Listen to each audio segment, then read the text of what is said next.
Wind drives wet snow across the granite steps of Ironvale County Courthouse. Wheelchair tracks carve uneven lines through the slush. A woman's fingers shake over a clipboard balanced on her lap, pen hovering but not touching paper. "Sign it, Rachel," her brother mutters, leaning close so the phone's filming from a distance cannot read his lips. A few bystanders pause. One man records. A deputy inside the glass doors watches through the reflection and does nothing. 10 feet away stands a broad-shouldered man in a dark field jacket. At his left knee sits a sable German shepherd, steady as stone despite the shouting. The dog's ears are forward. Eyes locked, breathing slow. "Easy, Ranger," the man says quietly. The shepherd does not move. The brother tightens his grip on the wheelchair handles and nudges it toward the icy stair edge. "You don't want another accident." The dog rises in one fluid motion. "Sit," the man commands.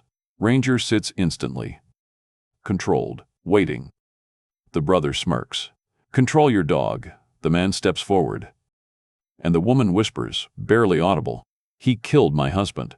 What really happened on that mountain road 3 winters ago?" If you believe courage shows up when it's hardest, stay with Brave Canine Stories and tell us below what you would do in this moment.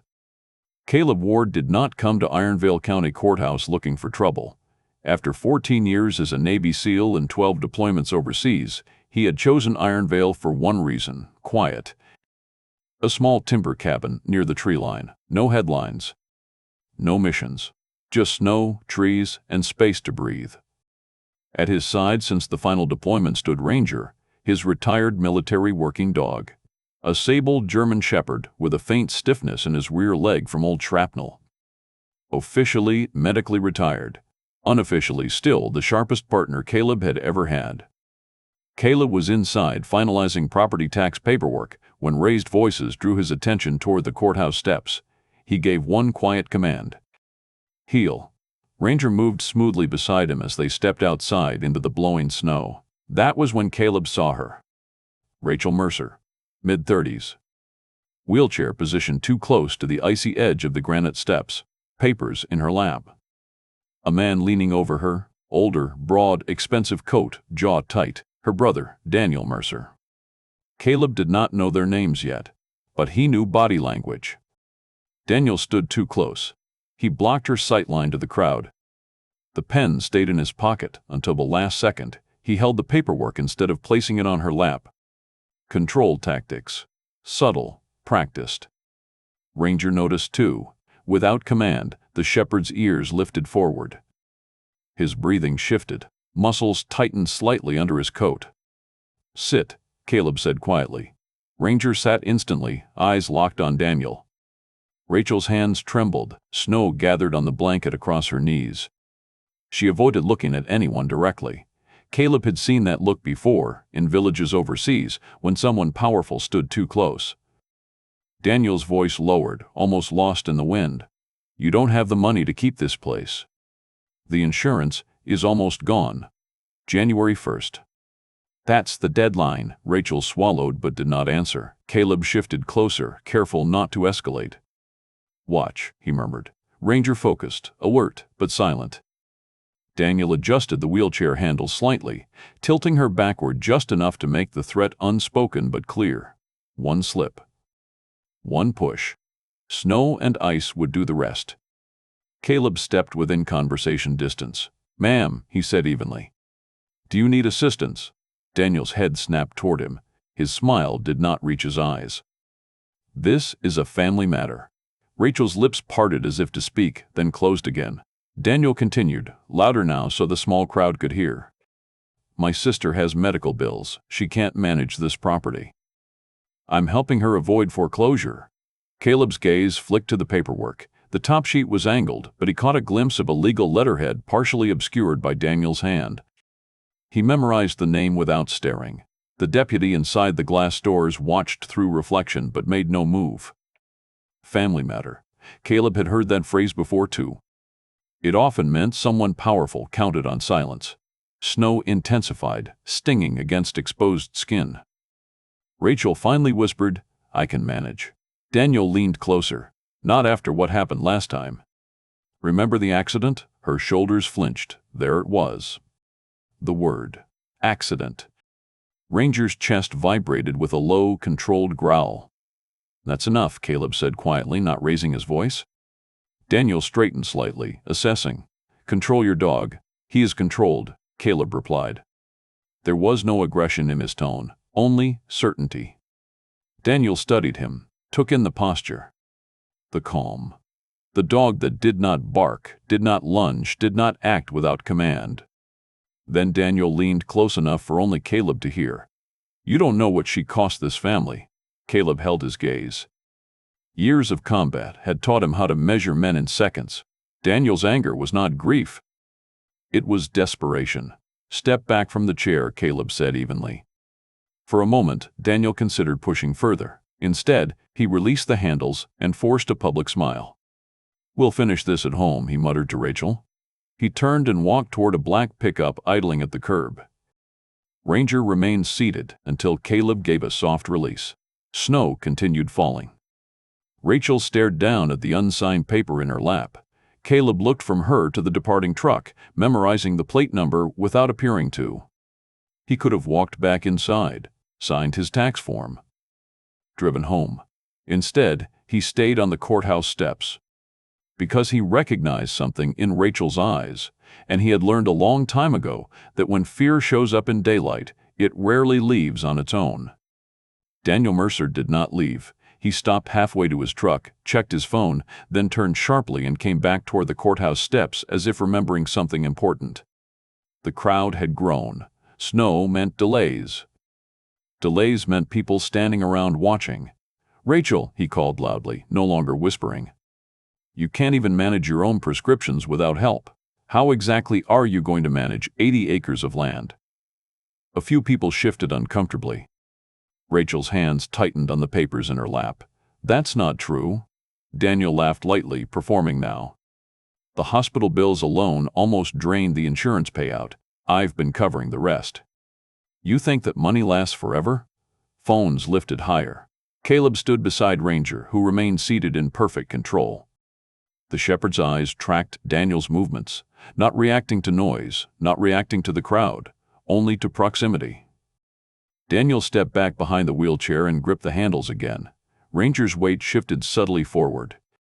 "Sit," Caleb said softly, reinforcing the command. The dog stilled instantly. "She's under my legal guardianship," Daniel announced, raising his voice so the deputy inside could hear, "which means I'm responsible for decisions she can't make." Rachel's head snapped up. "I never signed guardianship." Daniel's jaw flexed. "You did. After the accident. You don't remember because you were heavily medicated." A murmur moved through the crowd. Caleb watched Daniel's hands carefully. The man reached into his coat and pulled out a folded document. He held it up for only a second, angled away from Rachel and from most of the crowd, but not from Caleb. Years of scanning documents in fast-moving environments made certain details jump out instantly. At the top of the page, in bold serif font, was the letterhead, "Reed and Holloway Legal Services." And just beneath it, a date. 2 weeks before the mountain road crash that had killed Rachel's husband. Daniel folded the paper quickly and tucked it back inside his coat. "See?" he said. "Handled." Rachel shook her head slowly. "That's not mine." "I never." "You don't remember," Daniel cut in sharply. Ranger's ears flattened slightly as Daniel tightened his grip on the wheelchair handles again. The shepherd's chest vibrated with a restrained breath. No bark. No lunge, just tension. "Your dog looks aggressive," a man in a parka called out. "You can't threaten people with a dog." A courthouse security guard stepped outside, eyeing Ranger. "Sir, I'm going to need you to move the animal away from the entrance." Caleb did not argue. He reached calmly into his jacket and produced identification. "Retired military working dog," he said evenly. "Fully trained." Under voice control. He handed over documentation. The guard examined it briefly, nodded, and stepped back. Ranger never broke posture. Daniel smirked. "You see? Intimidation. That's what this is." Caleb met his gaze without blinking. "No one's being intimidated." Rachel's voice came quietly, almost lost in the wind. "Thank you." Caleb glanced down at her. "Please," she added softly. "Don't make this worse." He understood the tone, the fear of escalation, the hope that compliance might reduce damage. Daniel's phone vibrated again. He checked the screen. Something shifted in his expression. The mockery faded. What replaced it was urgency. He leaned down near Rachel's ear. "The investors are waiting. I told you we don't have time for this. Investors, not buyers. Not lawyers. Investors." Rachel's face drained of color. Daniel straightened and looked at Caleb. "You've made your point, soldier. But this is happening. One way or another." He walked toward the black pickup parked at the curb. As he opened the door, Caleb noted the truck carefully. Lake model, high-end trim. Out-of-county registration. Not local Ironvale plates. Daniel climbed in and drove off, tires spinning slightly on the icy street. Caleb stood still for a moment, replaying everything. Reed and Holloway. 2 weeks before the crash. Guardianship claim. Investors waiting. Ranger looked up at him, awaiting instruction. Caleb gave none. Instead, he memorized the plate number as the truck disappeared down Main Street. Because some threats announce themselves loudly, and some hide behind paperwork, he had a feeling this one was both. The snow had eased to a steady fall by the time the crowd thinned. Rachel Mercer remained on the courthouse landing, staring at the unsigned document in her lap as if it might rewrite itself. "Do you have transportation?" Caleb asked gently. She nodded toward a modified van parked along the side curb. "The lift sometimes sticks in the cold. Let me help." He stepped behind the wheelchair, careful to give her space. Ranger moved automatically into position. "Heel." The shepherd followed at Caleb's left side as they navigated the icy path. The van's rear door slid open. The mechanical lift platform creaked downward. "Load up," Caleb said quietly to Ranger. The dog moved smoothly onto the lift first, demonstrating stability. He turned and sat facing outward, calm and balanced, showing the surface was secure. Rachel watched, a faint flicker of relief crossing her face. "Shell off," she murmured softly. Caleb helped guide her wheelchair onto the lift. Ranger held position until the platform rose. Once inside, Caleb gave a light hand signal, and Ranger shifted to the side bench, giving Rachel room. Inside the van, the noise of the wind dulled. For a moment, there was silence. "My husband's name was Andrew," she said finally. "Andrew Mercer." Caleb listened. "Brake failure," she continued. "That's what they told me. Mountain pass. Snowstorm. He died instantly." Her voice did not break. It flattened. "I survived." "Barely." She touched her legs lightly, no sensation. "Daniel insisted on quick cremation, said I shouldn't have to see anything." Caleb felt something tighten in his chest. "The insurance policy paid out a lot," she added. "Andrew increased it 6 months before the accident. Said it was responsible." "And your brother handled the paperwork?" Caleb asked. Rachel gave a small nod. "He said I wasn't stable enough to manage it." Outside, Caleb's phone vibrated. Unknown number. He let it go to voicemail. Rachel's own phone rang seconds later. She answered. Caleb watched her face change. "What do you mean suspended?" she whispered. Pause. "No, that's not true. I never said that." Her hand trembled. "They said my brother called the agency. Claimed I was showing unstable behavior, that I might need reassessment before in-home aid services continue." Caleb's jaw tightened. Isolation. Remove support. Remove witnesses. Increase dependency. Rachel lowered the phone slowly. "He's trying to cut off my aid. Did he have authority to do that?" Caleb asked. "He says he does." Caleb reached into his coat pocket and felt the small body camera clipped to the inside seam. Old habit. He had turned it on the moment Daniel started whispering threats on the courthouse steps. The recording would show tone, positioning, the tilt toward the stairs. It would show Daniel's words about accidents, small action. But sometimes small actions mattered most. He opened his notes app and typed quickly, "Black pickup. Out-of-county plate. Time, 11:32 a.m. Courthouse steps." Rachel stared ahead. "I thought if I just signed it would stop," she said quietly. "But he keeps pushing." Ranger shifted from the bench and gently placed his chin on her knee. No command, no agitation. Just contact. Rachel's hand dropped instinctively into his fur. "He's warm," she whispered. Caleb watched the bond form in seconds. Dogs recognized fear without judgment. They offered presence without pressure. Ranger's eyes never left Caleb's face, waiting for instruction. The phone in Caleb's hand buzzed again.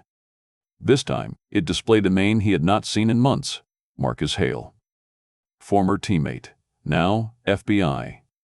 Caleb stepped slightly away from the van's open door and answered. "You still have a habit of calling when something's off," Marcus said without greeting. "I need a quick background on a firm," Caleb replied. "Reed and Holloway Legal Services." "And anyone connected to them in Ironvale?" There was a pause. "That name rings," Marcus said slowly. "Why?" Caleb looked back at Rachel, her hand resting in Ranger's fur, snow gathering on the windshield outside. "Because I think someone staged more than paperwork." Marcus's tone sharpened. "Give me 5 minutes." The line went quiet. Caleb slipped the phone back into his pocket. The wind outside picked up again. Inside the van, Rachel exhaled slowly. She did not know it yet, but her brother had just escalated. And Caleb had just stepped into something that was no longer a family dispute. By late afternoon, the snow had slowed to a cold, steady drift over Rachel Mercer's farmhouse. The house sat at the edge of 80 acres, timberline behind it, open field in front, mountain ridge beyond. Quiet. Isolated. Valuable. Caleb's truck was parked near the barn. Ranger lay on the porch mat, watching the tree line while Rachel spoke with her in-home aide on speakerphone, trying to reverse the suspension request. Then headlights rolled slowly up the gravel drive. A county patrol SUV. Caleb stood. "Ranger, heel." The shepherd rose and moved to his side without hesitation. Sheriff Roy Dent stepped out of the vehicle, adjusting his campaign hat against the wind, mid-50s. Confident. Comfortable. "Afternoon," Dent called as he approached the porch. "Just doing a welfare check." Rachel stiffened in her wheelchair. Caleb noticed immediately the subtle tightening of her shoulders, the way her fingers curled against the armrest. Sheriff Dent climbed the steps slowly, boots heavy against the wood. "Ms. Mercer," he said, tone warm but rehearsed. "There's been some concern about your safety out here. Winter conditions. Accessibility issues. Liability risks." "I've lived here 3 years since the accident," Rachel replied carefully. Dent nodded. "And that accident was tragic. Brake failure on that mountain pass. Terrible thing." Caleb watched his eyes. No sympathy there, just assessment. "I understand your brother has been trying to help you make responsible decisions," Dent continued. "Selling the property might not be the worst option, especially if he holds power of attorney." Rachel's face went pale. "I never signed power of attorney." Dent gave a small shrug. "Paperwork can be confusing during recovery." Caleb stepped forward slightly. "Sheriff," he said calmly, "would you mind showing us the documentation that confirms power of attorney?" Dent's gaze shifted to him for the first time. "And you are?" "Neighbor," Caleb replied evenly, "helping with accessibility adjustments." Ranger stepped forward in sync with Caleb, stopping just in front of Rachel's wheelchair. The dog did not growl, did not bark. He simply stood between the sheriff and the woman. "Stand," Caleb commanded quietly. Ranger held position, head level, eyes steady on Dent, a silent barrier. Dent noticed. "That dog trained?" he asked. "Yes," Caleb said. Dent shifted his stance but did not step closer. "I don't carry paperwork in the vehicle," Dent replied. "I was just following up on a concern raised by her brother." "Then we'll need to see it at the office," Caleb said politely. "Before any decisions are made." Rachel's breathing quickened. "If I just sign," she whispered suddenly, almost to herself, "maybe it stops. Maybe he leaves." Caleb looked down at her. "That's what he wants you to believe," he said quietly. Dent's phone rang. He stepped back toward the edge of the porch to answer. Caleb watched as the sheriff turned slightly away, lowering his voice. "Yes, I'm here now, I understand. No, he's with her, I see." Dent ended the call and adjusted his hat again. "Well," he said briskly, "I have another call to respond to. Ms. Purst." Mercer, I strongly advise you to consider your options carefully. He turned toward his patrol SUV. As he opened the driver's door, Caleb's eyes caught something inside the vehicle. A tan legal folder resting on the passenger seat. The bold serif print across the top was visible through the windshield for only a second. Reed and Holloway Legal Services. Again. Dent drove away in a spray of gravel. The farmhouse fell quiet except for wind across the fields. Rachel stared at the driveway long after the patrol vehicle disappeared. They're all connected, she whispered. Ranger remained standing until Caleb gave a soft release. The shepherd relaxed, but did not lie down. His focus remained outward. Caleb's phone vibrated in his pocket. A text message. Marcus Hale. He opened it. Logan Mercer. Confirmed dent, $200,000. Hours to Victor Caruso. Organized loan operation under federal investigation. Deadline. January 1st. Caleb read it twice. Investors. Deadline. Power of attorney. Isolation. He looked at Rachel. This was no longer about a family disagreement. It was about money owed to dangerous men. And the clock was ticking. Night settled heavy over the Mercer farmhouse. Wind moved through the trees in low, restless waves. The snow had stopped, but the cold sharpened everything. Inside, Rachel sat at the kitchen table with a mug gone untouched. Caleb stood near the window, phone in hand. Ranger lay at his boots, head up, listening. A new message came through from Marcus Hale. Crash report attached. Caleb opened the file. Rachel, he said quietly, I need you to listen to this. She nodded. He read carefully, stripping out technical language. The responding mechanic noted brake line failure. Original assessment, corrosion due to road salt exposure. Rachel's hands tightened around the mug. Caleb continued. Supplemental note from the same mechanic, 2 days later. He wrote that the Seaver point appeared clean, not frayed, not rusted through. But that observation was dismissed due to lack of further testing. Rachel blinked slowly. Clean, she whispered. As in cut, Caleb said evenly. But it wasn't investigated further. Silence filled the room. Ranger shifted slightly, ears tilting toward Rachel's voice. Caleb scrolled further. There's more. Marcus had highlighted another section. Reed and Holloway Legal Services handled post-accident probate consultation. The assigned paralegal, Diana Mercer. Rachel looked up sharply. That's Daniel's wife. Caleb nodded. She worked inheritance cases at the time, he continued. And according to access logs, she reviewed your life insurance file 3 days before the crash. Rachel's breath left her in a slow exhale. That doesn't make sense, she said at first.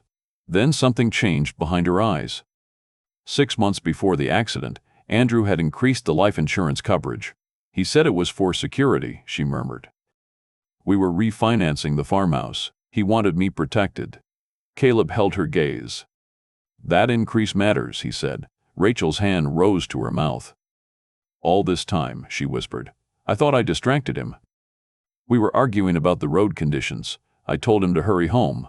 Her voice shook. I thought it was my fault. Ranger rose slowly and walked to her side. He placed his head gently against her thigh. Grounded. Present. Rachel's fingers threaded into his fur automatically. If it wasn't an accident, she began. Caleb did not finish the sentence for her. Outside, headlights passed slowly along the distant county road. Marcus sent another message. Caruso Associates sighted in Ironvale. Rental vehicle registered 2 towns over. Surveillance ongoing but limited manpower. Caleb's jaw tightened. Daniel was not just desperate. He was cornered. Another message buzzed through. Unknown number. Rachel answered cautiously. Daniel's voice came through the speaker, smooth but edged. You've had your time, he said. The paperwork gets signed before the end of the year. I'm done waiting. It's my property, Rachel said, voice steadier now. Not if you can't manage it, he replied. Don't make this harder. The line went dead. Rachel looked at Caleb. I don't think he's bluffing. He isn't, Caleb said. For the first time, fear was not the dominant emotion in her expression. It was something else. Suspicion, betrayal, and anger. Ranger's head lifted suddenly. His ears locked forward. He stood and moved toward the front window without command. Caleb followed immediately. Across the dark field, just beyond the fence line, headlights crept slowly past. Too slow for a random drive, the vehicle circled once along the outer dirt road, then disappeared behind the tree line. Ranger gave a single, low-warning rumble. "Easy," Caleb said quietly. But he did not relax, because the midpoint had shifted everything. If Andrew Mercer's brakes were cut, then this was never about helping a sister. It was about eliminating an obstacle. And someone was now watching the farmhouse in the dark. The storm returned without warning. By early evening, wind howled across the Mercer property hard enough to rattle the old window frames. Snow moved sideways, erasing tire tracks from earlier in the day. Inside, Rachel maneuvered her wheelchair toward the back door. "The generator's been unreliable," she said. "If we lose power, the lift in the van won't function." As if summoned by the thought, the lights flickered. Once. Twice. Then darkness. The refrigerator hum cut out. The heater fell silent.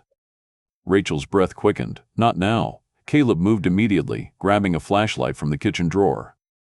"Stay here." Ranger was already standing, posture tight, heel.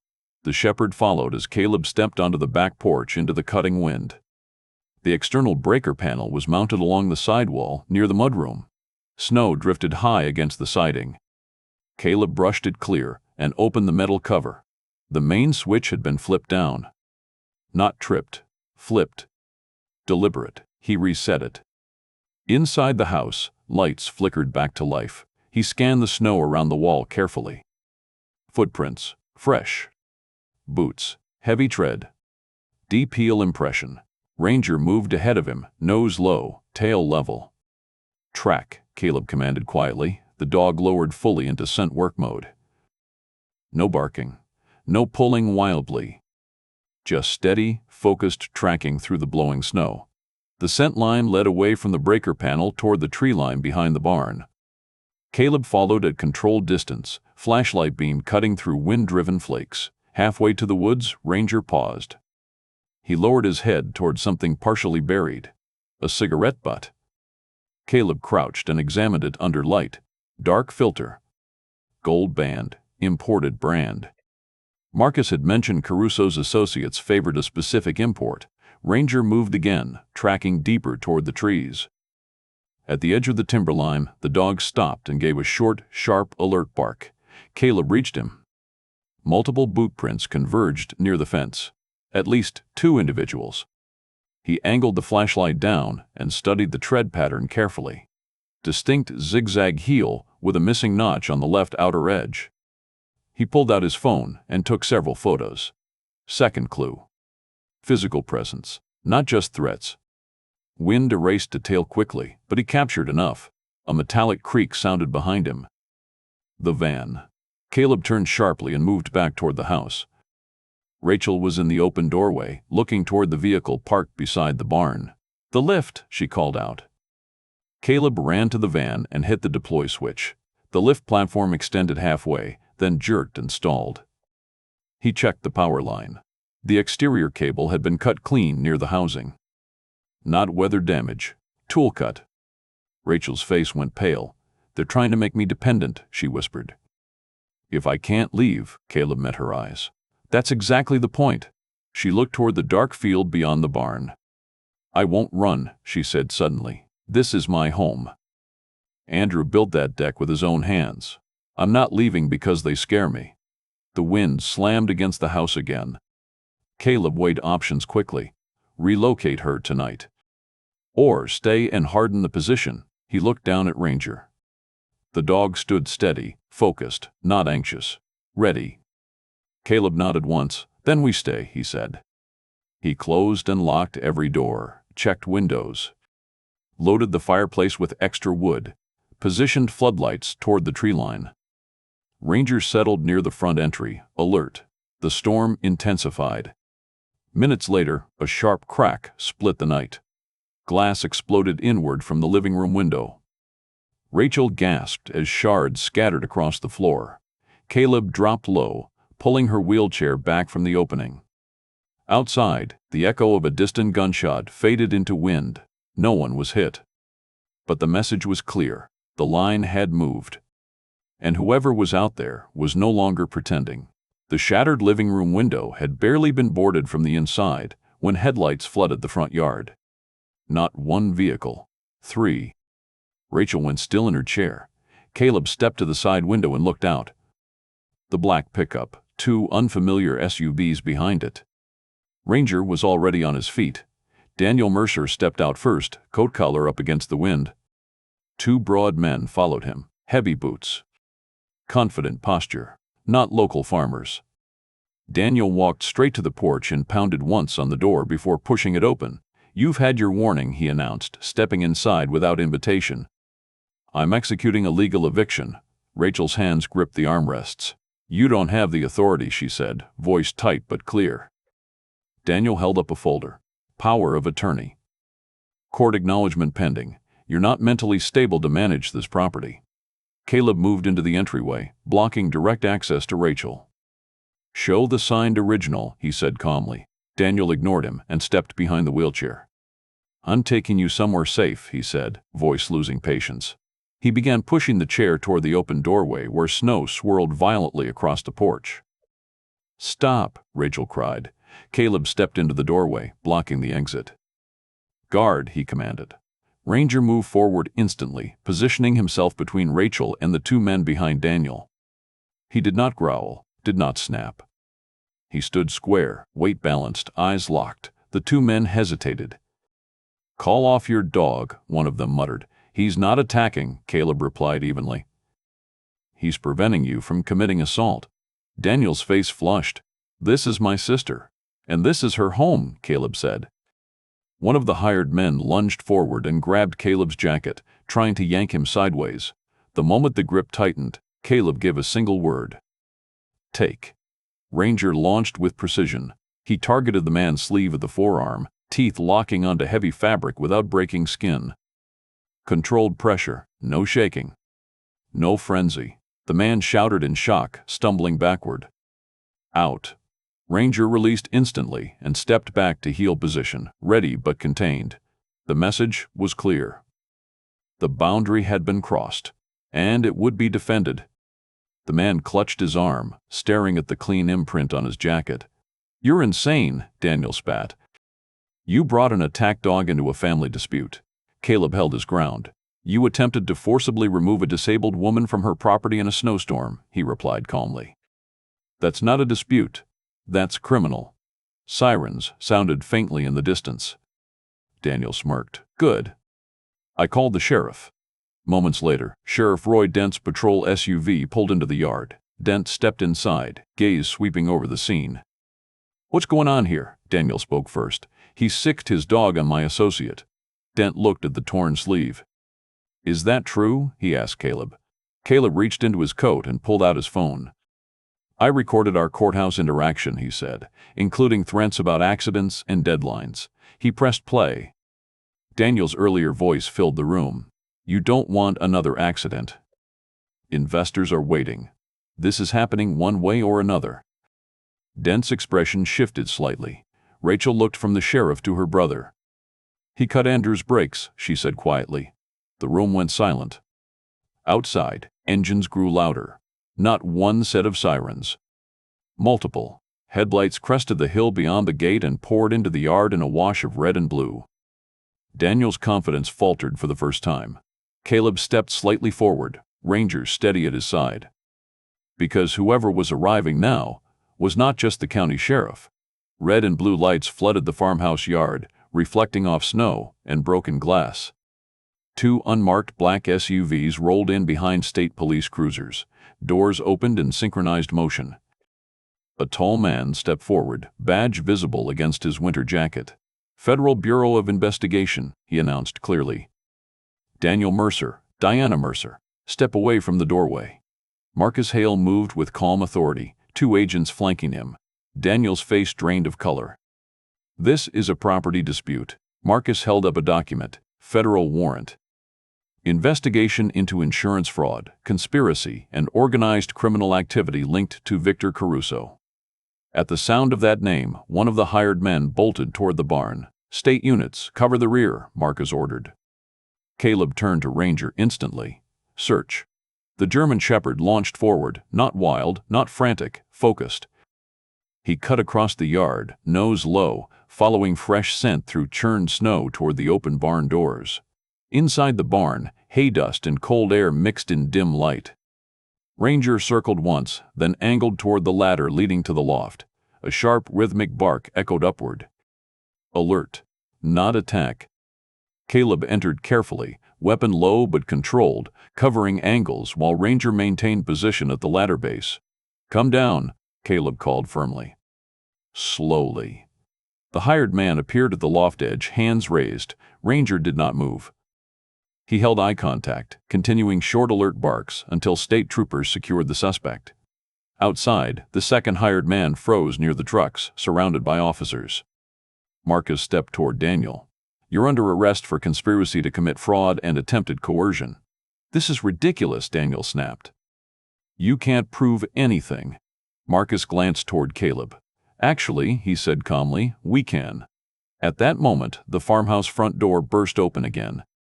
Diana Mercer stepped out, face pale but determined. She moved fast. Faster than anyone expected. Her hand came from inside her coat holding a compact handgun. In one swift motion, she grabbed Rachel's wheelchair and pulled it in front of her. "Back up!" Diana shouted. "Everyone back up!" Rachel gasped as the chair jerked forward. Time narrowed. Caleb's voice cut through the chaos. "Down!" Ranger moved before the echo faded. The shepherd lunged low and fast, not toward Diana's throat, not toward chaos, toward the weapon arm. His body struck Diana's forearm with controlled force, teeth locking around the sleeve near the wrist. The gun fired once into the air as Diana lost grip. Metal hit snow. "Out!" Ranger released instantly, stepping back to Caleb's side. State police rushed forward, securing Diana to the ground and removing the weapon. Rachel was pulled safely behind an agent, breathing hard but uninjured. Snow continued falling lightly, then stopped. Silence settled heavy across the yard. Marcus knelt to retrieve the handgun, clearing it safely before bagging it as evidence. "Scene secure," a trooper confirmed. Sheriff Dent stood near his vehicle, pale. Marcus approached him next. "Sheriff Roy Dent," he said evenly, "you are being detained pending investigation into obstruction and possible collusion." Dent opened his mouth to argue, but saw the number of federal agents surrounding him. He said nothing. Agents began collecting evidence methodically. Caleb handed over his body cam recording. Marcus accepted it with a nod. "We also have the original crash report supplement," Marcus said. "Brake line Seaver consistent with tool cut." A forensic tech lifted a bagged cigarette butt from a sealed evidence pouch. "DNA will match Victor Caruso's crew," Marcus added, "and the boot tread impressions you photographed match the suspect in custody." Daniel sagged visibly as cuffs closed around his wrists. Diana stared at Rachel, fury replaced by panic. "You ruined everything," she whispered. Rachel looked at her steadily. "No," she said quietly. "You did." Caruso's name was spoken again over radio traffic. A broader federal indictment was already in motion. This was not an isolated farmhouse incident. It was part of something larger. Marcus turned toward Caleb. He spoke loud enough for officers and onlookers, some of whom had followed the flashing lights and now stood beyond the gate, to hear. "Caleb Ward," Marcus said clearly, "retired Navy SEAL, 14 years of service. 12 deployments. Recipient of multiple commendations. And this," he gestured toward Ranger, "is Ranger, military working dog. Decorated for combat tracking and detection." The yard grew quiet. Earlier that day, some of these same townspeople had called Ranger dangerous. Now, they watched differently, with respect. Rachel reached down from her wheelchair and gripped Ranger's fur gently. "Thank you," she whispered. The shepherd leaned into her hand, calm again, tail low and steady. Caleb knelt beside his partner and placed a hand against the dog's neck. "Good boy," he said softly. "That's enough." Emergency lights reflected off melting snow. Daniel and Diana were escorted into separate vehicles. The hired men were secured. Sheriff Dent sat in the back of a cruiser, staring straight ahead. Procedure moved forward. No shouting, no chaos. Just lawful consequence. As agents cleared the yard, Marcus stepped beside Caleb one last time. "You didn't run," Marcus said quietly. Caleb looked at Rachel, at the farmhouse, at Ranger standing steady beside him. "No," he replied, "not this time." Above them, the storm clouds finally broke. And for the first time since the gunshot shattered glass, the sky over the Mercer property was still. Winter settled softer after the arrests. Within days, the probate court issued an emergency order freezing all Mercer family assets pending trial. The farmhouse, land, and remaining insurance funds were placed under protective supervision to prevent forced sale or transfer. Rachel Mercer retained full control of her home. The guardianship claim was formally dismissed when no valid signed document could be produced. Reed and Holloway Legal Services became part of a broader federal investigation. Marcus Hale called one evening with confirmation. "The crash investigation is officially reopened," he said. "The brake line sample was preserved in storage. Forensic analysis confirms tool marks consistent with deliberate cutting." Rachel closed her eyes when she heard the words. Not accident. Not weather. Not fate. Choice. Sheriff Roy Dent was suspended pending internal review for obstruction and failure to report material evidence. The deputy who had watched silently at the courthouse steps requested a meeting with Rachel personally. He stood awkwardly on her porch one afternoon. "I should have stepped in," he admitted. "I'm sorry." Rachel studied him for a long moment, then nodded once. "Next time," she said gently, "do." Trial dates were set for spring. Daniel Mercer faced charges of conspiracy, attempted coercion, and collaboration with organized criminal elements. Diana Mercer faced additional charges of insurance fraud and conspiracy tied to the brake tampering. Victor Caruso's federal indictment expanded beyond Ironvale. The farmhouse grew quieter. Caleb repaired the shattered window himself, installed reinforced lighting along the tree line, fixed the van lift wiring properly. He never announced he was staying, he simply did. One morning, weeks later, Rachel asked, "Are you going back?" Caleb looked out over the snow-covered field. "I bought that cabin for quiet," he said. "Ironvale's still quiet," she smiled faintly. At the cemetery on the ridge above town, snow rested gently across headstones. Rachel's wheelchair stopped beside Andrew Mercer's grave. Ranger lay down carefully at the base of the stone, chin resting on his paws. Calm, watchful. Caleb stood a respectful distance away. "I know the truth now," Rachel said softly to the name etched in granite. "And I'm still here." Wind moved lightly through the trees. Ranger shifted closer to her wheel, pressing warm fur against her leg. She reached down and stroked behind his ears. "Good boy," she whispered. Caleb watched the interaction quietly. The storm that had once taken everything from her had also uncovered what had been hidden. When they returned to the farmhouse, snow no longer felt like threat. It felt like season. Life moved forward slowly. The field would need tending in spring. Fences repaired, soil turned. Caleb would help, not as a rescuer. As a neighbor. As a man who chose not to walk away. And Ranger would remain at his side, not as a weapon, but as a guardian whose strength came from discipline and loyalty.